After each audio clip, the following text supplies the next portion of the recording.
కోట్లాది మంది హిందువుల నమ్మకం, ప్రపంచ వ్యాప్తంగా ప్రసిద్ధి చెందిన ఒక పుణ్యక్షేత్రం, ఒక పవిత్ర ప్రసాదం. అసలు సిసలైన నెయ్యి పరిమాణంతో నోరూరించి ఆ తిరుపతి లడ్డు వెనక ఎవ్వరు ఊహించని ఒక నల్లని నిజం ఉందని తెలిస్తే సెప్టెంబర్ 2024 ఆంధ్రప్రదేశ్ రాజకీయాల్లోనే కాదు, మొత్తం భారతదేశంలోని యువతలో ఒక ప్రకంపనం అయితే మొదలైతే అయ్యింది. మన దైవ సమానంగా భావించే లడ్డులో జంతువుల కొవ్వు కలిసిందా?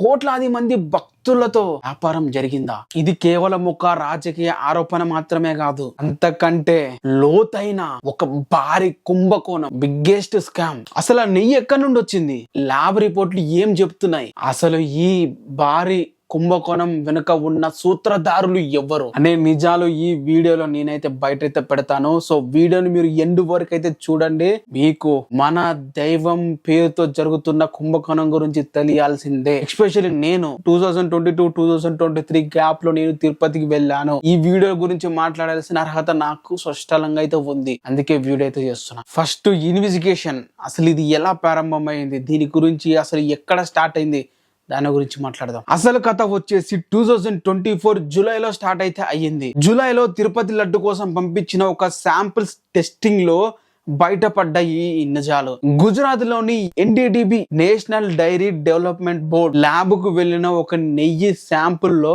షాకింగ్ రిపోర్ట్స్ అయితే వాళ్ళకైతే చూశారు. ఎస్ వాల్యూ అనాలిసిస్, నెయ్యి స్వచ్ఛతని కొలిచే ఈ టెస్ట్ లో రిపోర్ట్స్ నెగిటివ్ గా అయితే వచ్చాయి. యూజువల్ గా మనకి ఈ ఎస్ అనాలిసిస్ లో మనం ఏదైనా టెస్టింగ్ చేస్తే మాత్రం మనకి పాజిటివ్ అనేది రావాలి, బట్ ఇక్కడ నెగిటివ్ అయితే వచ్చింది. నెగిటివ్ సింబల్, ఈ నెయ్యి అనేది కల్తీ అయితే జరిగింది అని చెప్పి ఆ ల్యాబ్ రిపోర్ట్లు అయితే తేల్చేశాయి. అండ్ ఎస్పెషల్లీ ఈ రిపోర్ట్ లో వినిపించిన ఆ కల్తీకి కారణమైన వాళ్ళు యూజ్ చేసిన మెటీరియల్ మనం తెలుసుకుంటే మాత్రం ఉల్లంతా ఒక రేంజ్ లా జలధరిస్తుందనే చెప్పాలి. పంది కొవ్వు, ఎద్దు కొవ్వు మరియు ఫిష్ ఆయిల్, ఆనవాళ్ళు ఉన్నట్లు, అంటే ఫిష్ ఆయిల్ ఇవన్నీ ఉన్నట్లు ఫస్ట్ రిపోర్ట్లు అయితే తేల్చేశాయి. సో ఇది ఫస్ట్ ఒక గెస్సింగ్ గానే ఉండేది, బట్ ఈ ల్యాబ్ రిపోర్ట్ తో బయటికి రావడంతో అందరిలో అయితే ఒక గందరగోళం అయితే మొదలైతే అయ్యింది. ఇది ఓన్లీ జంతువుల కొవ్వు మాత్రమేనా? జంతువులతో వేసిన అంతకంటే పెద్ద మాఫియా దీని వెనుకైతే ఉంది. ఈ స్కామ్ ఒక్క ల్యాబ్ రిపోర్ట్లే మాత్రమే ఆగలేదు. సిట్ స్పెషల్ ఇన్వెస్టిగేషన్ టీమ్ వాళ్ళు లోతుగా ఇన్వెస్టిగేషన్ చేస్తే బయటపడ్డ ఈ నిజాలు. ఈ సిట్ స్పెషల్ ఇన్వెస్టిగేషన్ టీమ్ వాళ్ళు ఎంక్వైరీ చేస్తే వాళ్ళ ఇన్వెస్టిగేషన్ లో ఇంకా భారీ ఘోరాలు అయితే బయటైతే పడ్డాయి. సింథటిక్ గీ అంటే ఆవు నెయ్యి వాసన రావడానికి ఆర్టిఫిషియల్ ఫ్లేవర్స్ అయితే వాడడం అయితే జరిగింది. రంగు కోసం బీటా కిరోటిన్ అయితే వాడడం అయితే జరిగింది. సో వీటిని అంటే నెయ్యి మనకి ఆ వాసన రావడానికి, ఆ రంగు కోసం, ఆ కలర్ కోసం వీళ్ళు ఈ కల్తీ అయితే చేయడం అయితే జరిగింది ఈ సింథటిక్ గీలో. అండ్ సెకండ్, ఒక కంపెనీ బ్లాక్ లిస్ట్ లో ఉంటే, ఫర్ ఎగ్జాంపుల్ ఈ ల్యాబ్ కు ఈ లడ్డు వెళ్ళి టెస్ట్, ఈ నెయ్యి టెస్ట్ వెళ్తే ఆ నెయ్యి నెగిటివ్ గానే వస్తే ఆ కంపెనీ క్లోజ్ చేసేసి వేరే కంపెనీతో టెండర్ వేసి ఆ కంపెనీతో మళ్ళీ సేమ్ అదే కల్తీ చేయడానికి అయితే వీళ్ళైతే ప్రయత్నాలు అయితే చేశారు అండ్ సక్సెస్ కూడా అయ్యారు. ఇలాగా వీళ్ళు కంపెనీ మార్చిన ప్రతిసారి కూడా, వాళ్ళు కొత్త కంపెనీతో వచ్చిన ప్రతిసారి కూడా ఆ పైన ఉన్న అధికారులకి కొన్ని కోట్లు అయితే వాళ్ళకైతే లంచాలు అయితే ఇవ్వడం అయితే జరిగింది. దాదాపు ఎస్టిమేషన్ అమౌంట్ 250 కోట్ల నుంచి 500 కోట్లు ఉంటుందని అయితే బయటకైతే వస్తున్నాయి. కోట్ల రూపాయల విలువైన కల్తీ నెయ్యి అనేది మన తిరుపతికి అయితే వెళ్ళడం అయితే జరిగింది. ఈ మ్యాటర్ ఇక్కడికే ఆగిపోలేదు, సుప్రీంకోర్టు వరకు అయితే వెళ్ళింది. దేవుణ్ణి రాజకీయానికి దూరంగా ఉంచండి, ఎందుకంటే దేవుడి పేరుతో రాజకీయం ఆల్రెడీ స్టార్ట్ అయితే చేసేసారు.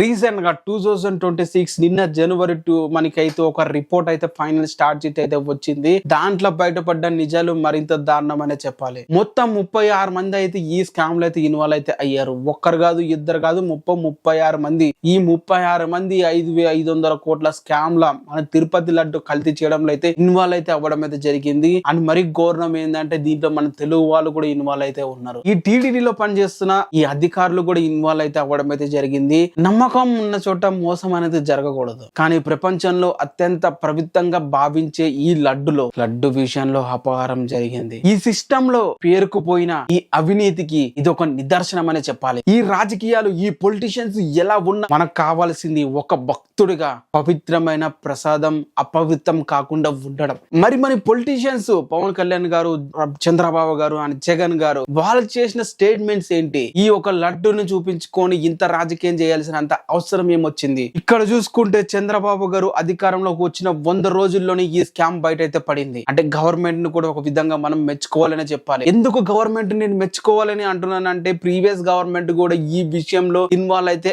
అయ్యింది. ఇలా ఇన్వాల్వ్ అయ్యిందంటే మాత్రం ఆ కల్తీ నెయ్యి జరగకుండా వాళ్ళు కూడా చూసుకున్నారు. బట్ అధికారం ఎంత ఉన్నా కూడా కింద ఉన్న ఈ లంచం తీసుకొని పనిచేసే అధికారులు ఎవరిని కంట్రోల్ చేస్తారు? మొత్తం గవర్నమెంట్ అయితే అందరినీ కంట్రోల్ చేయలేదు కదా. ఒక కంపెనీ పోతే ఇంకో కంపెనీతో టెండర్ వేసి ఆ నెయ్యి కల్తీ జరిగేలా చేస్తున్న ఈ టీడీడీ ఉన్న అధికారులే ఈ మెయిన్ అనే చెప్పాలి. చంద్రబాబు గారు ఇస్తున్న స్టేట్మెంట్ మనం చూసుకుంటే గత వైసీపీ ప్రభుత్వంలో ఈ కుంభకోణం అయితే జరిగింది అండ్ వాళ్ళ అయంలోని ఈ లడ్డుకైతే అపవిత్రం అయితే జరిగింది అని అయితే వాళ్ళైతే అంటున్నారు. స్వచ్ఛమైన ఆవు నెయ్యికి బదులు కల్తీ కొవ్వుని వాడడం అనేది భక్తుల మనోభావాలు దెబ్బ అయితే తిన్నాయి అని చెప్పేసి స్టేట్మెంట్ అయితే ఇచ్చారు. అండ్ ఈ మ్యాటర్ ని మన పవన్ జగన్ గారు వచ్చేసి ఇది ఒక పొలిటికల్ డైవర్షన్ గా అని చెప్పి అయితే మన స్టేట్మెంట్ అయితే ఇచ్చాడు. చంద్రబాబు అబద్ధాలు అయితే ఆడుతున్నాడు, దేవుని కూడా రాజకీయాలకి వాడుకుంటారా? ఈ టెండర్ లా మొత్తం ఒక సిస్టమేటిక్ గా జరిగింది. ల్యాబ్ రిపోర్ట్ లో ఏమైతే వచ్చాయో మేము ఆ నెయ్యినైతే అసలు వాడలేదు, వెనక్కి పంపించేసామని చెప్పి జగన్ స్టేట్మెంట్ అయితే ఇచ్చాడు. ఎస్, జగన్ చెప్పిన ఇది నిజాలనే చెప్పాలి. తను ఏదైతే రిపోర్ట్ అయితే వచ్చింది దాన్ని వెనక్కి అయితే వాళ్ళైతే పంపించడం అయితే జరిగింది. మళ్ళీ వాళ్ళు స్పెషల్ గా పంపించే దాంట్లో కూడా మళ్ళీ వాళ్ళు కల్తీ చేయడానికి అయితే దాహోదం అయితే పడ్డారు అండ్ ట్రై అయితే చేశారు. బట్ వాటిని కూడా వెనక్కి అయితే పంపించేశారు. పవన్ కళ్యాణ్ ఇటు మన చంద్రబాబు గారి జగన్ గారి వాళ్ళు చేసిన స్టేట్మెంట్స్ కూడా నిజాయితీగా అయితే ఉన్నాయి. టూ సైడ్స్ కూడా మనకి ఎవరిని కూడా డౌట్ పడేలాగా ఎవరు కూడా సూత్రధారాన్ని మాట్లాడే విధంగా అయితే లేవు. బట్ ఇక్కడ మన పవన్ కళ్యాణ్ గారు చూసుకుంటే ఈ సిచ్యువేషన్ చాలా స్ట్రాంగ్ అయితే యూజ్ అయితే చేసుకున్నారు. పవన్ కళ్యాణ్ గారు ఏకంగా 11 రోజులు ఒక పత్యాశాప దీక్ష అయితే చేపట్టారని చెప్పాలి. మతం గురించి మాట్లాడితే కొందరు సెక్యులరిజం అంటారు, కానీ సనాతన ధర్మం మీద జరుగుతున్న దాడి గురించి ఎవరు మాట్లాడరని చెప్పి మన పవన్ కళ్యాణ్ గారు తన ఒక గొంతు అయితే చెప్పారని చెప్పాలి. ఈ మెయిన్ గా ఈ కుంభకోణంలో ఉన్నవారు చూసుకుంటే AR dairy farms Tamil Nadu and అలాగే బోలాబాబా ఆర్గానిక్ డైరీ, వైసీపీ మాజీ చైర్మన్లు అండ్ టీడీడీ అధికారులు.